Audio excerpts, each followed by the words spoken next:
Dear students, अस्सलाम वालेकुम। आज हम syntax book board secondary class chemistry chapter 7 का सेकंड टॉपिक डिस्कस करेंगे, phenol. Organic compound in which hydroxyl group is directly attached to benzene ring are called phenol. Phenol के functional group की जो basic structure है वो है बेंजीनोल। Benzene ring के साथ एटलीस्ट वन हाइड्रोक्सिल ग्रुप हो, इसको हम बेंजीनोल, फिनोल या फिर कार्बोलिक एसिड भी कहते हैं। अब हर वो कंपाउंड जिसमें ओनली वन हाइड्रोक्सिल ग्रुप हो, मोनोहाइड्रिक अल्कोहल होंगे, टू हैं तो two dihydric alcohol, dihydric alcohol, dihydric alcohol, और कंपाउंड जिसमें three hydroxyl groups. All those compound which contain three hydroxyl group are designated as trihydric alcohol. अब इसमें इसकी nomenclature जो है वो मैंने चैप्टर 4 में काफ़ी डिटेल से डिस्कस की है। अगर आपको नॉमेनक्लेचर में कुछ मसला है तो आप मेरी वो वाली वीडियो देखें चैप्टर 4 में। अब ये कुछ थोड़ा सा रिव्यू हम यहाँ पे कर लेते हैं। बेंजीन रिंग पर अगर OH ग्रुप दोनों एडजेसेंट हो साथ साथ तो इसे हम सिंपली कहेंगे कैटिकोल। ये 1,2 डायोल है, और ये जो 1, 2, 3 1,3 पर हो अगर हाइड्रोक्सिल ग्रुप तो रिसोर्सिनोल। 1,4 हो, देखिए 1, 2, 3, 4 1,4 हो तो हाइड्रोक्विनोन। इस तरह से हम इनके नाम रखते हैं। और भी नॉमेनक्लेचर में स्ट्रक्चर्स हैं वो मैंने चैप्टर 4 में रिपीट किए हैं, वो एक्सप्लेन किए हैं, तो यहाँ पे ऑलरेडी वीडियो वैसे ही बड़ी हो जाती है। ट्राइहाइड्रिक अल्कोहल का एक ही स्ट्रक्चर आपके कोर्स में है। OH ग्रुप हैं, तीनों एडजेसेंट हैं, पायरोगेलुल।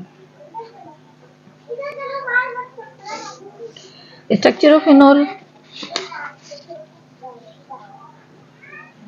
फिनोल का स्ट्रक्चर बेसिकली जो बेंजीन रिंग के साथ जो की हाइब्रिडाइजेशन है वही जो है कार्बन की हाइब्रिडाइजेशन यहाँ पर है। बेंजीन रिंग में C6H6 जो है कार्बन और हाइड्रोजन है, तो ये कार्बन इसमें sp2 हाइब्रिडाइज है सिग्मा और पाई बॉन्ड के साथ जो है ट्राइगोनल स्ट्रक्चर है, 120 डिग्री का एंगल है। ये सब कुछ वही है सेम जो बेंजीन के ऑर्बिटल स्ट्रक्चर में यहाँ पर किया है। और ये जो ऑक्सीजन है इसकी हाइब्रिडाइजेशन जो ऑक्सीजन का एटॉमिक नंबर 8 है, और इसकी जो आउटरमोस्ट शेल में ये 6 ग्रुप का एलिमेंट है, इसके आउटरमोस्ट शेल में 6 इलेक्ट्रॉन होते हैं, 2 लोन पेयर हैं, 1, 2, 3, 4, ये 5 इलेक्ट्रॉन हाइड्रोजन से इसने शेयर किया और ये इलेक्ट्रॉन कार्बन के साथ। तो ये जो टेट्राहेड्रल इसकी शेप है, 2 लोन पेयर 2 बॉन्ड पेयर, तो इसका एंगल जो है थोड़ा सा डिस्टॉर्ट हो जाता है लोन पेयर रिपल्जन की वजह से। इसका एंगल हो जाता है 109 डिग्री 104.5 से जो है नॉर्मल। अब ये जो है इसमें देखें जो हाइब्रिडाइजेशन है वो 2 लोन पेयर 2 बॉन्ड पेयर, तो वो होगी वेंट स्ट्रक्चर से। ऑक्सीजन जो है वो इसमें sp3 हाइब्रिडाइज है वेंट स्ट्रक्चर ज्योमेट्री के साथ, और जो कार्बन है वो वही है सेम sp2 हाइब्रिडाइजेशन है trigonal with alternate sigma and pi bond.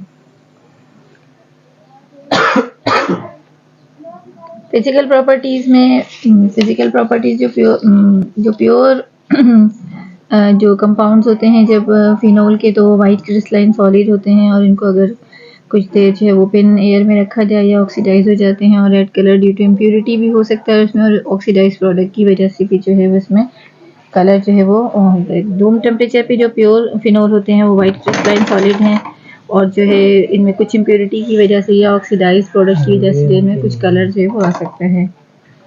Boiling point of phenol is higher than other compound of comparable size because क्योंकि इसमें जो रिंग स्ट्रक्चर है और जो ring of in chain hydrocarbon से आपको पता है कि जो ब्रांच स्ट्रक्चर्स होते हैं उनका बॉइलिंग पॉइंट ज़्यादा होता है, और बेंजीन फिनोल में जो है बेंजीन रिंग है तो उसका जो स्ट्रक्चर है उसकी जो यानी ऑलरेडी जो है इसका बॉइलिंग पॉइंट ज़्यादा होगा। और दूसरे एक्स्ट्रा जो है यहाँ पे क्या है कि हाइड्रोजन बॉन्डिंग है बिटवीन द मॉलिक्यूल, तो हाइड्रोजन बॉन्डिंग की वजह से भी अगर हम इसे कंपेयर करते हैं उसके रेस्पेक्टिव ग्रुप के साथ तो उसका बॉइलिंग पॉइंट जो है वो वैसे ही थोड़ा ज़्यादा हो जाता है। फिनोल जो है वो टॉक्सिक और करोसिव होते हैं। अब इसको जो है अगर हम स्किन पे जो है कांटेक्ट में हो तो इस जो है ये सीवियर बर्न कॉज करते हैं, टिश्यूज़ को डैमेज करते हैं।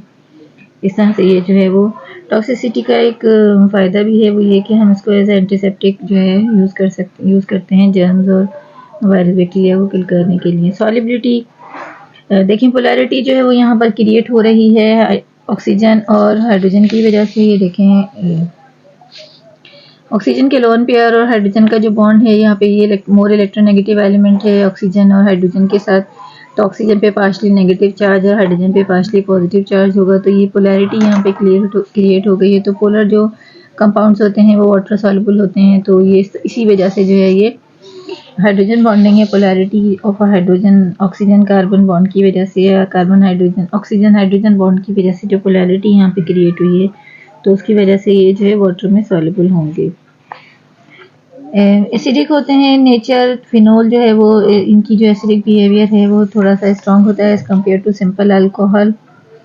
और जो फिनोल की जो है फिनोल फेयरली एसिडिक होते हैं, जब इनको रिएक्ट करवाते हैं किसी भी मेटल या मेटल हाइड्रोक्साइड्स के साथ, तो ये जो है वो मेटल के साथ ही हाइड्रोजन यानी प्रोड्यूस करते हैं। ये एक बहुत कॉमन सा रिएक्शन है कि जब भी मेटल एसिड रिएक्शन होता है तो हाइड्रोजन गैस प्रोड्यूस करते हैं। तो ये फिनोल है। फिनोल जो है, फिनोल में ऑक्सीजन नेगेटिव और हाइड्रोजन पॉजिटिव है। सोडियम अनी ग्रुप का एलिमेंट है, मोर इलेक्ट्रो पॉजिटिव एलिमेंट है। तो ये जो है वो यहाँ पर क्या करेगा कि इस हाइड्रोजन पॉजिटिव को, चूंकि मोर इलेक्ट्रो पॉजिटिव है इसलिए वो इसको रिप्लेस करके यहाँ पे फेनॉक्साइड बनाएगा, इसे हम सोडियम फेनॉक्साइड कहेंगे। और इसी तरह जब भी मेटल एसिड का रिएक्शन होता है तो अगर स्ट्रॉन्ग एसिड है तो ये हाइड्रोजन गैस लिबरेट होती है।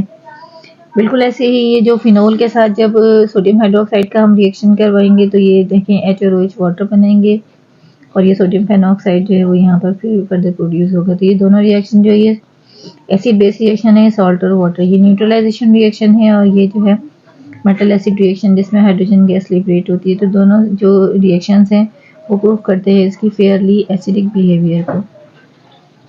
अगर हम इसकी पीके वैल्यू जो है वो कंपेयर करते हैं तो पीके वैल्यू जो है फिनोल की देखें जो है नॉर्मल कार्बोक्सिलिक एसिड से तो कम है, यानी कि एसिडिक जो है थोड़ा कम है। कार्बोक्सिलिक एसिड जो है थोड़े स्ट्रॉन्ग एसिड होते हैं, लेकिन जो इसी के हाइड्रोकार्बन के रिस्पेक्टिव अल्कोहल रहते हैं उनसे जो है उसकी एसिडिटी जो है वो ज़्यादा होती है। तो जो फिनोल है उनकी अप्रॉक्सीमेट जो पीके वैल्यू वो 10 है और ये लेस जो है फेयरली लेस है जो कार्बोक्सिलिक एसिड से, जो कि पीके 5 है। और लेकिन जो है वो इसी के रिस्पेक्टिव अल्कोहल जो है उनसे जो ये स्ट्रॉन्ग एसिड है। जो फिनोल यानी कार्बोक्सिलिक एसिड से वीक एसिड है लेकिन अल्कोहल से थोड़ा स्ट्रॉन्ग एसिड है। अब इसका जो एसिडिक बिहेवियर है उसका रीज़न क्या है कि अगर हम फिनॉक्साइड की जो रेजोनेटिंग स्ट्रक्चर हैं उनको अगर हम कंपेयर करते हैं तो यहाँ पे हमें पता चलता है कि जो प्रोटॉन देने के बाद जो इसका स्ट्रक्चर बनता है फेनॉक्साइड का वो किस तरह से खुद को स्टेबलाइज करता है। तो यही इसकी जो एसिडिटी या एसिडिक बिहेवियर जो है उसका रिस्पॉन्सिबल है कि जब हम फिनोल पर जो है वो यानी कि एसिडिक बिहेवियर में वाटर के साथ जो है इसका रिएक्शन करवाते हैं तो ये इसने देखिए प्रोटॉन डोनेट किया है और फेनॉक्साइड बनाया है। फेनॉक्साइड की जो रेजोनेटिंग स्ट्रक्चर है उसको थोड़ा हम डिटेल से जो है वो देख लेते हैं। जितना टाइम ये जो नेगेटिव चार्ज स्टेबलाइज होगा उतना ही ज़्यादा इसकी जो स्टेबिलिटी जो है और एसिडिक बिहेवियर जो है वो स्ट्रॉन्ग होगा। अब सोडियम इथॉक्साइड जो है इसका नेगेटिव चार्ज जो डिलोकलाइज होता है ऑक्सीजन के नेगेटिव चार्ज की वजह से और लोन पेयर की वजह से रिंग पर ये स्टेबलाइज होता है। तो जो रिंग इसकी वजह से जो है लेस स्टेबल हो जाती है और फिर दोबारा से जो है वो यानी फेनॉक्साइड जो है वो एरोमेटिक रिंग के कंपेयर अगर हम करते हैं तो जो फेनॉक्साइड है वो कॉमन बेंजीन या फिनोल से जो है थोड़ा लेस जो है वो स्टेबल होती है। लेकिन रेजोनेटिंग स्ट्रक्चर को समझने के लिए हम देखें यहाँ पर ये बेंजीन रिंग है और ये इसने प्रोटॉन जो है वो डोनेट किया है। जब इसने प्रोटॉन डोनेट किया तो जो वो शेयर पेयर इलेक्ट्रॉन जो इसका जो हाइड्रोजन के साथ था वो भी जब H+ आयन यहाँ से रिमूव होगा तो दोनों इलेक्ट्रॉन एक ऑक्सीजन का अपना था और एक हाइड्रोजन का, ये नेगेटिव फॉर्म में यहाँ पर जो है वो ऑक्सीजन के पास होंगे। ये अपना लॉन पेयर यूज़ करके यहाँ पे डबल बॉन्ड बनाएंगे। अभी देखें डबल बॉन्ड ऐसे बना। जैसे ही इसने ये लॉन पेयर यूज़ करके यहाँ पर डबल बॉन्ड बनाया, ये पाई इलेक्ट्रॉन जो इस कार्बन पे ओपन होंगे कि जब देखिए यहाँ पर डबल बॉन्ड बना इस कार्बन के 1 2 3 4 और ये 5 बॉन्ड हो जाएंगे, वैलेंसी एक्स्ट्रा हो जाएगी। तो जैसे ही ये लोन पेयर यहाँ पर पाई बॉन्ड क्रिएट करेगा ये पाई इलेक्ट्रॉन्स इस कार्बन पर ओपन हो जाएंगे। देखिए ऑर्थो पोजीशन पर इसकी नेगेटिव जो है वो चार्ज आ रहा है। ये हमें समझना इस वजह से भी ज़रूरी है कि जब हम इसकी केमिकल प्रॉपर्टीज़ पढ़ेंगे कि जो फिनोल है वो ऑर्थो पैरा डायरेक्टिंग ग्रुप है, यानी कि अगर हम फिनोल पर कोई नेक्स्ट ग्रुप ऐड करते हैं इलेक्ट्रोफिलिक एडिशन रिएक्शन ही इलेक्ट्रोफिलिक सब्स्टिट्यूशन रिएक्शन ही इसमें होंगे बेंजीन की तरह से। जैसे बेंजीन में इलेक्ट्रोफिलिक सब्स्टिट्यूशन रिएक्शन होते हैं सेम फिनोमेना यहाँ भी परफॉर्म होगा। तो उसका भी रीज़न देखिए यहाँ इस रेजोनेटिंग स्ट्रक्चर से आपको समझ आ रहा है कि जो फिनोल जो OH ग्रुप है वो है आपका ऑर्थो पैरा डायरेक्टिंग ग्रुप है कि देखिए यहाँ ऑर्थो पोजीशन पर नेगेटिव चार्ज है तो कोई भी इलेक्ट्रोफाइल जो है वो ऑर्थो पोजीशन पर अटैक करके बॉन्ड बनाएगा। अब जैसे ही ये लोन पेयर जो है वो यहाँ पर जो है शिफ्ट होंगे, पाई इलेक्ट्रॉन यहाँ बनेगा, तो ये जो पाई इलेक्ट्रॉन्स हैं ये चूंकि ये देखें इन दोनों कार्बन के बीच में शेयर होगा इलेक्ट्रॉन, पाई बॉन्ड यहाँ बनेगा तो इस कार्बन की वैलेंसी एक्स्ट्रा हो जाएगी, फौरन से जो पाई इलेक्ट्रॉन है इस कार्बन पर ओपन हो जाएंगे।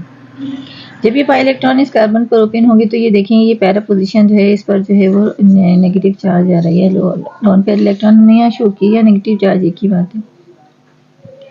ये इलेक्ट्रॉन यहाँ पर शिफ्ट हुए तो देखें पाई बॉन्ड मैंने यहाँ पर शो किया।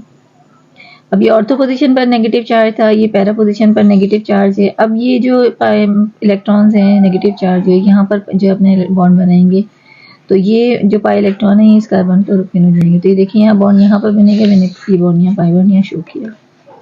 अब फिर नेक्स्ट में आप देखें राइट या लेफ्ट दोनों ऑर्थो पोजीशन पर नेगेटिव चार्ज जा रहा है और पैरा। तो यहाँ से एक और बात भी क्लियर हो गई है कि जो आपका और फिनोल जो ग्रुप है यानी हाइड्रोक्सिल ग्रुप अगर फिनोल पर हो तो वो ऑर्थो पैरा डायरेक्टिंग ग्रुप होता है कि जब इलेक्ट्रोफिलिक सब्स्टिट्यूशन रिएक्शन यहाँ पर फॉर्म होंगे तो नेक्स्ट कमिंग ग्रुप को जो है ऑर्थो या पैरा पोजीशन पर जगह देगा। फिर ये जो नेगेटिव चार्ज दोबारा से यहाँ जब अपनी जगह पर बॉन्ड बनाएंगे तो ये पाई इलेक्ट्रॉन जो बना था वो दोबारा से ओपन जाएगा। तो यहाँ देखें इसके 1 2 3 4 रेजोनेटिंग स्ट्रक्चर्स बनते हैं। जितने ज़्यादा रेजोनेटिंग स्ट्रक्चर होते हैं इसकी स्टेबिलिटी जो उतनी ज़्यादा होती है ना वो एसिडिक बिहेवियर जो वो शो करता है। तो सोडियम फेनॉक्साइड जो है उसकी स्टेबिलिटी नॉर्मल अल्कोहल से इथेनॉल से जो है वो थोड़ी ज़्यादा है, तो इसलिए एज कम्पेयर टू इथेनॉल थोड़ा ज़्यादा एसिडिक है। इसकी वैल्यू है 10 और इथेनॉल जो है या अगर हम हेक्सानॉल जैसे लेंगे 6 कंपेयर करेंगे इसके साथ में तो उसकी जो पीके वैल्यू जो है वो 15 है। लेबोरेटरी प्रिपरेशन या इंडस्ट्रियल प्रिपरेशन में प्रिपरेशन ऑफ फिनोल के लिए देखिए हमारे पास जो प्रिपरेशन है उसके डिफरेंट मेथड जो है यहाँ पर है, लेकिन आपकी बुक में जो है ओनली 2 कॉमन मेथड जो एक्सप्लेन किए हैं उन्हीं को डिस्कस कर लेते हैं। From sodium benzene sulphonate number 1 preparation है, preparation of phenol from sodium benzene sulphonate, sodium benzene sulphonate. Structure इस तरह से ड्रॉ करेंगे, इसका ये सोडियम है, ये बेंजीन है और ये सल्फोनेट ग्रुप है। अब sodium benzonate sulphonate when fuse with sodium hydroxide 300 degree centigrade पर हम इसको इसके साथ जो है मिक्स करके जो है फ्यूज करके हीट करते हैं 300 टू 350 डिग्री सेंटीग्रेड और फिर उसको देन एसिडिफाई करते हैं। यानी फर्स्ट स्टेप में जब हम सोडियम बेंजीन सल्फोनेट को सोडियम हाइड्रोक्साइड के साथ जब फ्यूज करते हैं तो देखिए वाटर नहीं है, ड्राई है ये, तो यहाँ पर ये कि जो हमारा इंटरमीडिएट बनता है सोडियम फेनॉक्साइड, सोडियम फेनॉक्साइड जो बनता है इसको हम फिर एसिडिफाई करते हैं। एसिडिफाई के लिए देखिए यहाँ पे हमने हाइड्रोक्लोरिक एसिड यूज़ किया है। सोडियम फेनॉक्साइड जो है वो हाइड्रोक्लोरिक एसिड के साथ रिएक्ट करके सोडियम क्लोराइड बनाएगा और ये नेगेटिव ऑक्सीजन पर ये प्रोटॉन अटैच हो जाएगा और ये फिनोल आपका प्रिपेयर हो गया। बहुत इजी से सिंपल सी प्रिपरेशन है। नंबर 1 प्रिपरेशन है from sodium benzene sulfonate. Second preparation है कोर्स से रिलेटेड है आपकी और बहुत कॉमन इंडस्ट्रियल प्रिपरेशन भी है। डाउस प्रोसेस इसे हम कहेंगे। क्लोरोबेंजीन फ्रॉम क्लोरोबेंजीन जो है वो यानी डाउस प्रोसेस जो है वो हम इसमें फिनोल प्रिपेयर करते हैं। देखिए इसका फर्स्ट स्टेप थोड़ा सा चेंज है लेकिन सेकंड स्टेप जो है जो हमने फर्स्ट प्रिपरेशन पढ़ी है उसकी बिल्कुल सेम है। अब क्लोरोबेंजीन को जो है वो हम रिएक्ट करवाते हैं सोडियम हाइड्रोक्साइड के साथ, यानी chlorobenzene when fuse with aqueous sodium hydroxide 350 degree centigrade और 150 एटमॉस्फेरिक प्रेशर हम यहाँ पे यूज करेंगे तो ये सोडियम फेनॉक्साइड बनेगा। और जब सोडियम फेनॉक्साइड बनता है तो हम उसको एसिडिफाई करते हैं हाइड्रोक्लोरिक एसिड के साथ। जब हम इसको एसिडिफाई करेंगे देखेंगे ये फर्स्ट हम डायरेक्ट इसको अगर देखें तो ये सोडियम क्लोराइड बनता है और ये OH ग्रुप यहाँ पर आता है, लेकिन ये ऐसा होता नहीं है।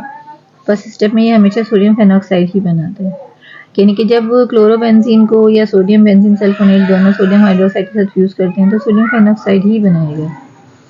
फिर सोडियम फेनॉक्साइड को जब हम एसिडिफाई करेंगे तो ये सोडियम क्लोराइड बनाएगा और ये फिनोल जो है यहाँ पे प्रिपेयर होगा। सोडियम क्लोराइड बना और ये फिनोल जो है वो प्रिपेयर होगा। थर्ड वन प्रिपरेशन है hydrolysis of diazonium salt. Diazo means di means 2 है, ये देखें hydrolysis means reaction with water.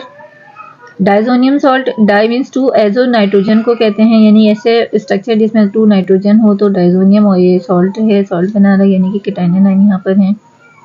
अब बेंजीन डाइजोनियम सॉल्ट का स्ट्रक्चर ये इस तरह से, ये बेंजीन है, ये डाई एजो, डाई मीन्स 2 और azo nitrogen, carbon nitrogen triple bond है।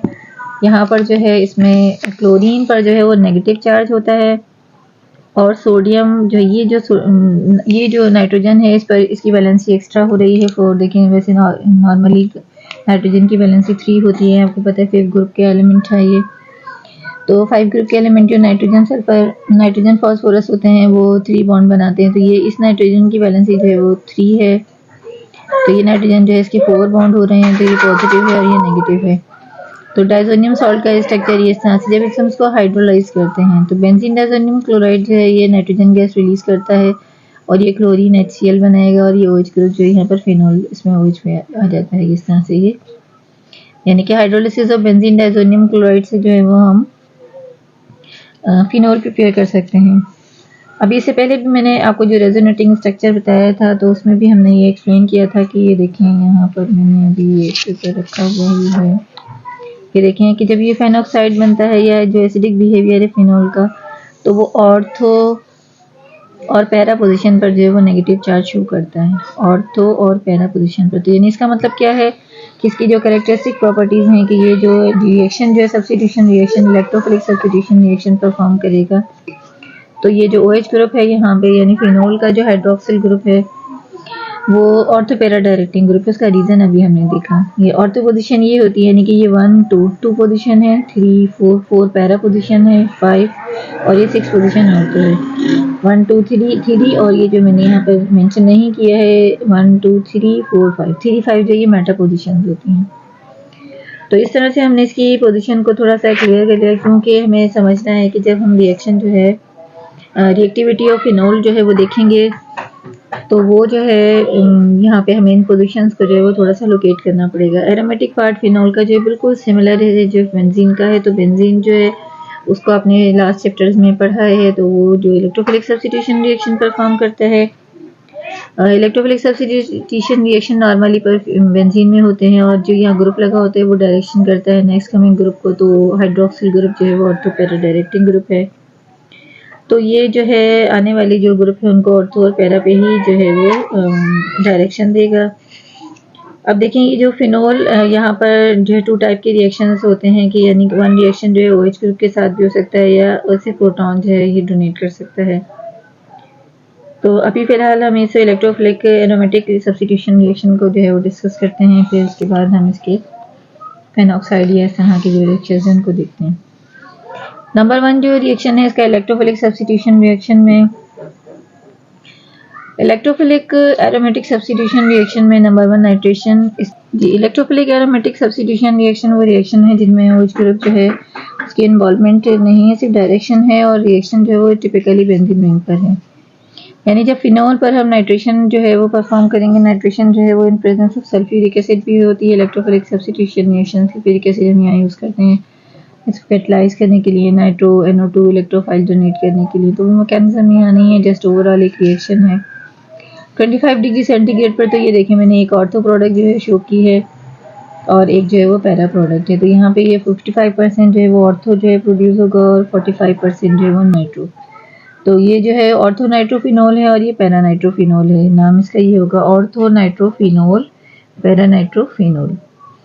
अगर हम कॉन्सेंट्रेटेड, यहाँ देखिए डाइल्यूट लिखा हुआ है, और अगर हम कॉन्सेंट्रेटेड जो है वो नाइट्रिक एसिड यूज़ करते हैं तो ये देखें फिनोल के साथ अगर हम कॉन्सेंट्रेटेड नाइट्रिक एसिड यूज़ करेंगे और थोड़ा सा हीट करेंगे तो ये देखें तीनों पोजीशन जो है वो, क्योंकि यहाँ कॉन्सेंट्रेटेड नाइट्रिक एसिड में नाइट्रो ग्रुप की जो है वो स्ट्रेंथ ज़्यादा हो गई है अब, तो ये जो ऑर्थो और पैरा तीनों पोजीशन जो है उसको ऑक्यूपाई करेगा। तो ये ट्राई नाइट्रोफिनोल बनेगा। इसको देखें ये 1 है, 1 2 3 4 5 6, तो इसको हम कहेंगे 2 4 6 ट्राई नाइट्रोफिनोल। यहाँ देखिए मैंने नाम लिखा है इसका 2 4 6 ट्राई नाइट्रोफिनोल। 3 नाइट्रो ग्रुप हैं, ट्राई नाइट्रो और फिनोल। इसका कॉमन नेम है पिक्रिक एसिड और ये पिक्रिक एसिड जो है वो येलो कलर क्रिस्टलाइन सॉलिड होता है, एक्सप्लोजिव होता है। अगर ड्राई फॉर्म में हम इसको स्टोर करते हैं बॉटल में तो हम इसके ऊपर थोड़ा सा पानी डाल देते हैं और इसको अंदर वाटर जो है डिस्प्लेसमेंट के साथ जो है उसको, यानी कि जो बॉटल है उसके ऊपर थोड़ा पानी रख देते हैं under layer of water too. अब इसको क्यों, इस वजह से क्यों डालते हैं हम, ताकि जो इसका एक्सप्लोजन रिस्क है उसको रिड्यूस कर सकें।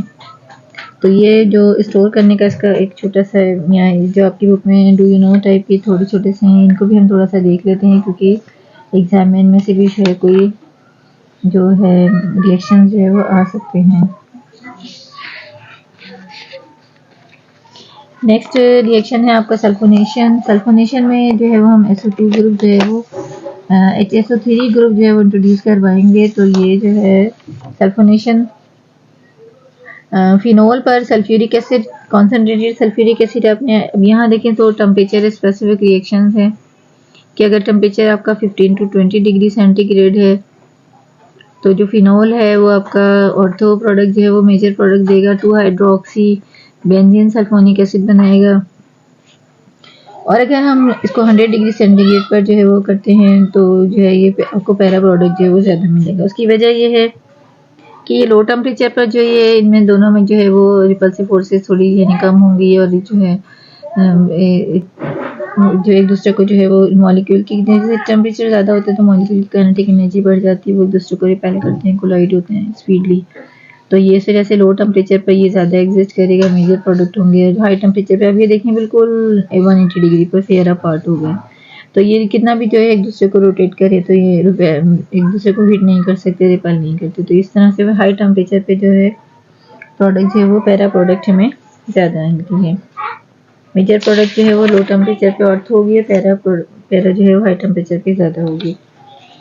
हेलोजनेशन को जब हम एक्वस ब्रोमीन के साथ जब हम बेंजीन को फिनोल को रिएक्ट करवाते हैं तो ये देखें फिनोल जो है, फिनोल के साथ आपने जो है वो ब्रोमीन वाटर यूज़ करना है। ये एक्वस ब्रोमीन है, bromine water, bromine brown colour का जो है लिक्विड होती है, ब्राउन कलर की, इसमें थोड़ा सा वाटर ऐड किया है और वाटर जब हमने इसको ऐड किया तो ये तीनों पोजीशन ऑक्यूपाई किए हैं 2,4,6 ट्राइब्रोमोफिनोल। ये आइडेंटिफिकेशन टेस्ट भी है कि अगर हम फिनोल की जो है अगर हम प्रेजेंस को जो है वो नोट करते हैं या हम इसको टेस्ट करते हैं कि फिनोल इसमें है या नहीं, तो ब्रोमीन जो हम ऐड करते हैं तो ब्रोमीन का कलर जो है वो डिसअपियर होता है, तो वो इंडिकेट करता है कि फिनोल प्रेजेंट है। इसी तरह से अगर हम यहाँ पर देखें, अगर हमने उसको वाटर के साथ जो है वो यूज़ किया है तो ये 2,4,6 ट्राइब्रोमोफिनोल बनाता है। अगर हम इसको कार्बन टेट्राक्लोराइड यानी कि ये पोलर सॉल्वेंट है और ये नॉन पोलर सॉल्वेंट है, तो जब हम नॉन पोलर सॉल्वेंट के साथ इसको रिएक्ट करवाते हैं तो जो ब्रोमीन है वो 2 डिफरेंट प्रोडक्ट हमें देता है, ऑर्थो और para.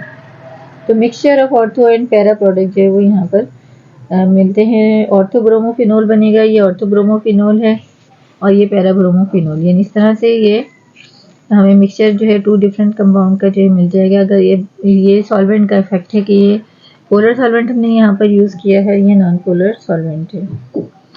Reaction with sodium metal, ये अभी हमने स्टार्टिंग में भी जो है डिस्कस किया था कि जो है इसकी एसिडिक बिहेवियर या एसिडिटी को शो करता है। दोबारा से इसको देख लेते हैं। अब इससे पहले जो हमने सारे रिएक्शन देखे, वो जो रिएक्शन है वो उसके बेंजीन यानी रिंग पर की वजह से थे, OH ग्रुप पर नहीं थे। ये वाला जो रिएक्शन है ये OH ग्रुप पर है। देखें ये प्रोटॉन को जो है ये हाईली इलेक्ट्रोपॉजिटिव एलिमेंट है, रिप्लेस करने के बाद जो है वो यहाँ पर बॉन्ड बनाएगा और जो है बॉन्ड जो है वो यहाँ पर बनाएगा तो ये सोडियम पेनॉक्साइड जो है वो क्रिएट करेगा जिससे इसका एसिडिक बिहेवियर शो होता है। ये देखें अब क्लियर हो गया। सोडियम जो है फेनॉक्साइड बनाएगा और ये हाइड्रोजन गैस यहाँ पे लिबरेट होगी। तो ये मेटल एसिड रिएक्शन है और इसमें हाइड्रोजन गैस लिबरेट हुई। हमने अभी थोड़ी देर पहले एसिडिटी वाले रिएक्शन में भी जो एसिडिक बिहेवियर एसिडिटी उसमें भी हमने इसको डिस्कस किया। ऑक्सीडेशन ऑफ फिनोल, अब फिनोल जो है in presence of potassium dichromate act as oxidising agent. तो ये जो है सल्फ्यूरिक एसिड इसमें हम थोड़ा सा ऐड करते हैं to activate the oxidising behaviour of potassium dichromate. तो फिनोल जो है वो ऑक्सीडाइज हो जाता है और येलो कलर का जो है वो एक सॉलिड बनाता है, इसे बेंजोक्यूनेन कहते हैं। ये कॉन्जुगेट डाई कीटोन है, ये कॉन्जुगेट डाई कीटोन बनाता है ये। तो ये सिमेट्रिक स्ट्रक्चर है बेंजोक्यूनोन, इसको हम कहते हैं। ये जो ऑक्सीडाइजिंग प्रोडक्ट जो है फिनोल की वो बनाती है बेंजोक्यूनोन। आइडेंटिफिकेशन टेस्ट जो है अगर हमें फिनोल को आइडेंटिफाई करना है कि फिनोल जो है वो प्रेजेंट है या नहीं, अभी इससे पहले भी ये देखेंगे ये वाला टेस्ट मैंने ट्राइब्रोमोफिनोल वाला आपको बताया था कि ब्रोमीन जो है वो ब्राउन कलर लिक्विड होता है और जब हम उसको जो है ड्रॉप वाइज ऐड करते हैं तो उसका कलर जो है वो डिसअपियर हो जाता है और जब कलर डिसअपियर हो तो वो शो करता है कि फिनोल जो है या OH ग्रुप यहाँ पर प्रेजेंट है। तो ये देखें फिनोल पर जब हम ब्रोमीन वाटर ऐड करते हैं तो ब्रोमीन वाटर ये ब्राउन कलर का जो लिक्विड है ब्रोमीन का वो कलर डिसअपियर होता है। तो ब्रोमीन इसका मतलब ये कि यूज़ होती है, तो ये फिनोल की जो है वो प्रेजेंस को शो करता है। तो ब्रोमीन वाटर टेस्ट भी हम आइडेंटिफिकेशन के लिए यूज़ करते हैं। सेकंड वन टेस्ट है ये आइडेंटिफिकेशन टेस्ट फॉर फिनोल। ये देखें C6H5OH, ये मैंने फिनोल को ही लिखा है और फिनोल को मैंने इसको क्लोज किया है। कैसे देखें, ये 6 कार्बन है, यानी फिनोल को अगर हम देखें तो ये फिनोल का जो ओपन स्ट्रक्चर है देखें 6 कार्बन है, 1 2 3 4 5 6, ये 5 हाइड्रोजन है, 1 2 3 4 5, ये OH ग्रुप है। तो फिनोल को हम क्लोज करके ऐसे भी लिख सकते हैं C6H5OH। जी, आइडेंटिफिकेशन टेस्ट फॉर फिनोल में जो है एक बहुत ज़्यादा ऑथेंटिक जो है केमिकल टेस्ट है फेरिक क्लोराइड टेस्ट। फिनोल जो है उसको रिएक्ट करवाते हैं फेरिक क्लोराइड के साथ। तो freshly prepare aqueous solution of ferric chloride is added to phenol और ये बनाता है फेरिक फेनॉक्साइड कॉम्प्लेक्स बनाता है। ये कॉम्प्लेक्स है फेरिक फेनॉक्साइड कॉम्प्लेक्स और इसका कलर वायलेट या पर्पल कलर होता है। तो ब्लू वायलेट या पर्पल कलरेशन जो इंडिकेट करती है फॉर्मेशन ऑफ दिस कॉम्प्लेक्स, तो इससे कंफर्म होता है कि ये जो है वो फिनोल यहाँ पर प्रेजेंट है। और ये ब्रोमीन टेस्ट अभी हमने डिस्कस किया। लास्ट में यूजेस देख लेते हैं। यूजेस ऑफ फिनोल जो है, phenol as antiseptic and disinfectant हम इसे यूज़ करते हैं। It is also use in the manufacturing of soap, plastic, ointment, lozenges, gargles वगैरह। It is also use in the preparation of picric acid and phenolphthalein indicator हम यहाँ इसका बनाते हैं और it is also use as ink preservative. तो ये आज की वीडियो जो है वो यहाँ पर कंप्लीट हो गई। कंप्लीट टॉपिक हमने फिनोल से रिलेटेड जो है डिस्कस किया है। कि वीडियो आपके लिए बहुत ज़्यादा हेल्पफुल होगी। वीडियो को लाइक और शेयर कीजिए।